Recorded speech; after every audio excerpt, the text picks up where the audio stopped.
Magandang araw ulit sa inyo mga idol paps. Ito ang AE Car Care Services at ang Colocoy Garage.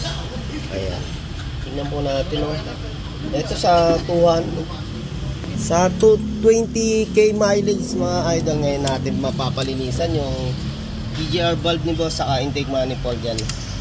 Bali heavy PMS na nga po ang gagawin natin dito, ano po. Ayan, ito na nga sa ayun alas pati throttle natin labas, naglalangis na, no? Ayan, boss. Ayun si boss, ito. Ayan, taga Taytay, boss Eddie. Ayan si boss Eddie. Yung intake manifold, pati intake manifold. Lahat yan. Ano natin yan? Sa turbo. Iba na yun. Iyan turbo, hindi masyado yan. Electronics naman yun Basta napaka-importante yung ano natin, intake manifold tsaka intake manifold. Yan. Malayo takbo namin yan, Bicol. Yan ang ano. Ito namang turbo natin, basta yung pagkagamit, yung hindi mo agad papatayin, hindi siya talaga bibigay. Boss, boundary na sa takbo to. Yung pinaka-throttle natin. Di ba? Kaya paglilinis siya, kakalasing niya. Kasama natin si boss. Ito, taga Muson si boss. Taytay lang si boss. Ayan. Thank you sa inyo boss sa pagpasyal dito sa ating Colocoy Garage, AE Car Care Services, Taytay. Ayan. Dito lang po kami sa 59 Rizal Avenue, Taytay, Rizal. Ito nga sila boss, na napakasaya na pinapasyalan tayo dito sa ating auto shop. Habang binabaklasan namin yung intake manifold nga nitong Toyota Innova. Okay, ang Colocoy, okay. Ayun, thank you kay boss. Napakasaya rin ng eto nga, marami tayong nakikilala tsaka nagiging kaibigan, dahil dito sa ating social media tsaka sa YouTube. Ayan, thank you. Thank you. Ayan. Pulido gumawa. Ayan, yun ang maganda kasi pinapakita nga po natin kung paano natin ginagawa to, paano natin nililinis. Di bali na medyo matagal sa oras, basta talagang kagandahan, maayos yung trabaho natin. Ayun, isa natin talaga sa natin yan. Kaya kung kayo magpapagawa dito na lang sa Colocoy. Okay mga paps, ito yung throttle natin talagang sa 220k mileage. Napaka kapal na ng dumi, kaya yun. Mararamdaman natin yung hatak nga is magkukulang na. Kaya napakaganda talaga kung magpapalinis tayo 80 to 100 mga idol, kasi pag ganyan kadumi lalakas din tayo sa fuel. Persado malakas tayo makatuyo ng langis dahil nga sa init ng makina natin, dahil sa hindi na makahinga masyado itong ating makina, dahil sa carbon na mga nakalagay dyan sa ating intake manifold tsaka EGR valve nakabara. Okay, ito nga paps, lilinisan na nga po natin pati yung mga kasama na natin, sobrang langis. Ito yung ating EGR cooler.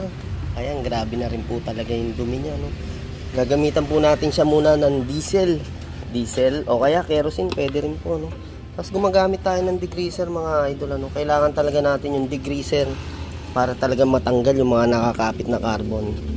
Tapos syempre ito, kailangan natin siya i-pressurize kasi yung mga loob-looban ng intake manifold kailangan madaanan ng may pressure. Ayan, ito po EGR cooler natin, may laman po nito coolant po.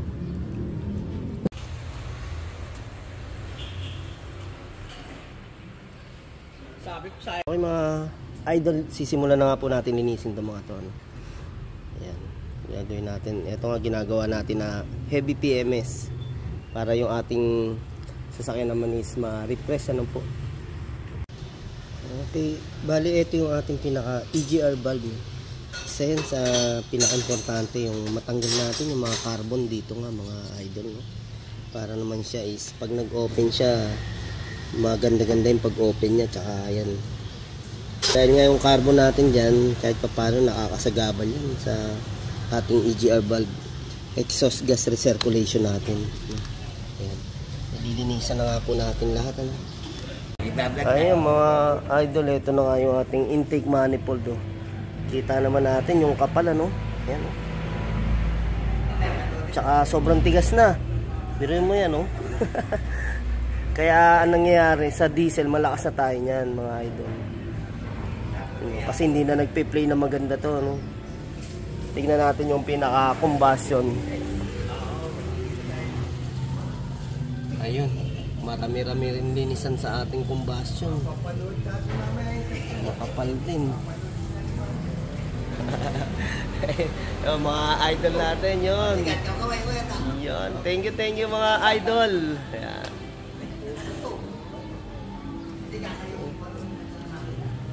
Linis na tayo. Ito dahil nga sa ngayon pa lang kami nakapaglinis ng nasa 200k mileage yung mga idol, talagang mas matigas yan sa mga nalilinisan namin. Yung carbon talagang mas mahirap siya kalasin, no? Okay, mga boss, oh. Ito yung pinaglinisan ng ating intake manifold sa kapal na yan, oh. Talagang lalakas na po tayo sa diesel, ano? Ayan,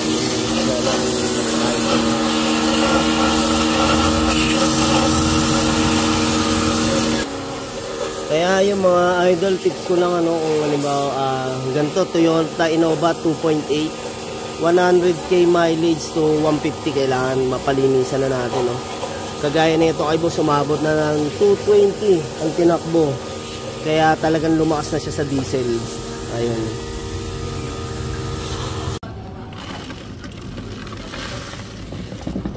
Yan, dyan ka lang, gagawin ka namin pataba. Okay, salang ulit. Matagal-tagal na linisan pa yan.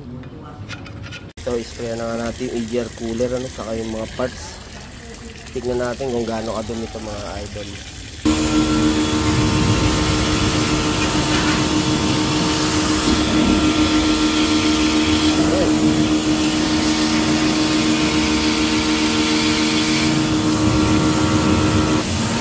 Ayan na nga mga paps, oh.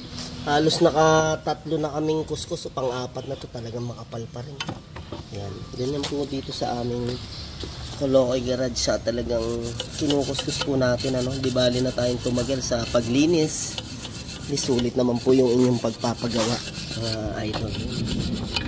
Nawala na yung kaninang talagang makapal. Ito mga paps, oh, ayan, talagang sinasama natin sa linisan yung ating combustion, ano. Gaya, napakatigas na rin ng dumi, oh. Kailangan mapaputi natin yan. Okay, linisin ko muna mga idol, ha. Okay mga idol, linisan na nga natin yung pinaka intake manifold, ano. Tapos kakabit natin yung pinaka gasket. Ayan. Mga paps, ano, sa linisan talagang kailangan natin kutkutin sa tigas ng carbon. Ay, ganyan mo nga. Tira natin. Ayun, linis na, oh. Talagang 2 hours tayo inabot paglinis na itong intake manifold. Ayan mga idol, oh, naisalpak na nga po natin, ano, intake manifold tsaka dun sa part ng ating EGR. Ito, sasalpak naman natin yung EGR cooler. Rotor body natin.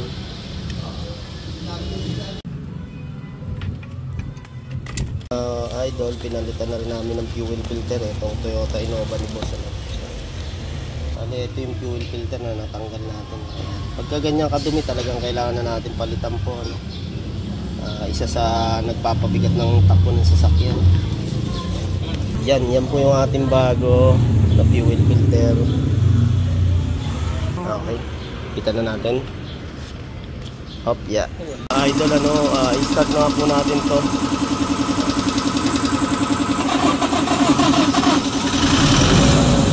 Yun. Ganda na.